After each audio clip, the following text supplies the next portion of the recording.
Hello and welcome. Let's take a look at the big story we are tracking for you. U.S. Secretary of State Antony Blinken is in Kyiv for high-level talks with Ukrainian leaders. Now, the high-stakes meeting comes as the United States is trying to defuse the crisis by dissuading Russia from attacking Ukraine. The U.S. is worried that Russia may launch an attack against Ukraine at any time. In a recent press conference, the White House Press Secretary Jen Psaki said that Blinken is going to highlight a diplomatic path forward. She also clarified that when it comes to the U.S. response to any Russian attack on Ukraine, no option is off the table.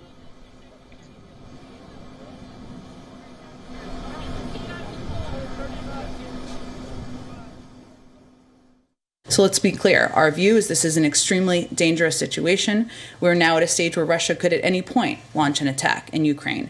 And what Secretary Blinken is going to go do is highlight very clearly there is a diplomatic path forward. It is the choice of President Putin and the Russians to make whether they are going to suffer severe economic consequences or not. Russia out of the SWIFT financial payment system is basically off the table at this point. Is that accurate? No option is off the table. In our view, we continue consulting closely with European counterparts on severe consequences for Russia if it further invades Ukraine. Blinken will meet Russian Foreign Minister Sergei Lavrov in Geneva on Friday. Before that, Blinken will head to Berlin for three-way talks with Britain, France, and Germany. The aim is to secure a diplomatic middle ground on the escalating Ukraine crisis. On Tuesday, Lavrov said that Moscow was waiting for a response from the United States on its security demands.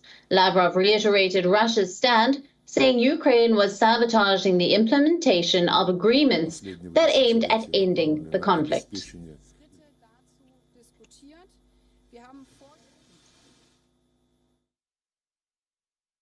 Мы будем приветствовать Соединенные Штаты, если они в дополнение к существующим форматам будут помогать двигаться в этом направлении, поскольку они имеют решающее значение, решающее влияние на киевский режим. Last month, Moscow had put forward a number of defense-related demands. Now, these demands were at the center of negotiations between Russia, the United States, NATO, and the OSCE. Now, the United States is preparing financial sanctions against pro-Russian separatists in Ukraine. The step against Ukrainian individuals and not the Russian government shows that the U.S. is hesitant to directly target Moscow.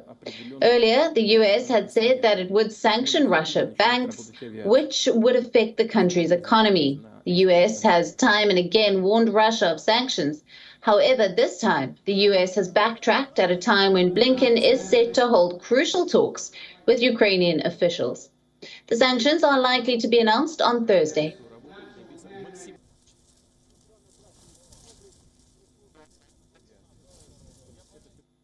Now, joining us live from Moscow for more on this is our correspondent Stuart Smith. Thank you for being with us on the broadcast, Stuart. Now, U.S. Secretary of State Antony Blinken arrives in Kyiv as the White House has escalated its threat assessment, saying that Russia can invade Ukraine at any point.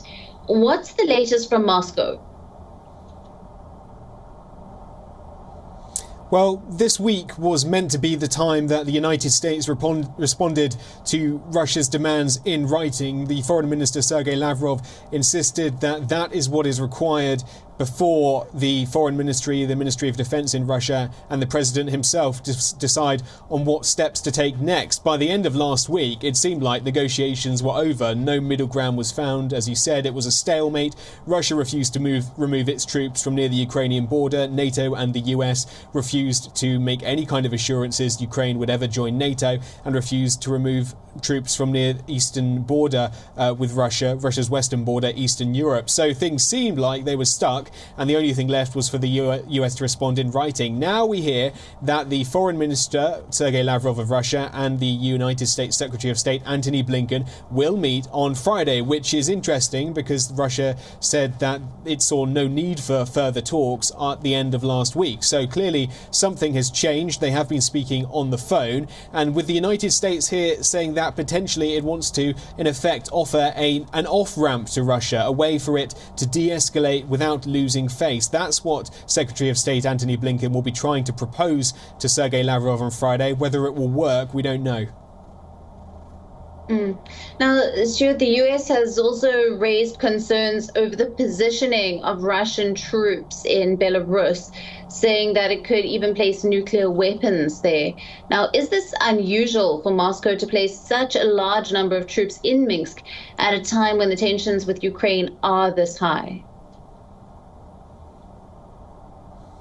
That's what the United States says, that this is an unusual deployment. Drills of this scale, with the number of troops involved, many thousands involved, would normally have international observers and would be given with many days' warning to prevent exactly this, which is now you have a country, Ukraine, and the West, very worried that this drill, as it's being called by Russia and Belarus, is in fact a invasion force, or at least a force in a very good position to invade should Russia or Belarus decide it's in its interest. WION, now available in your country.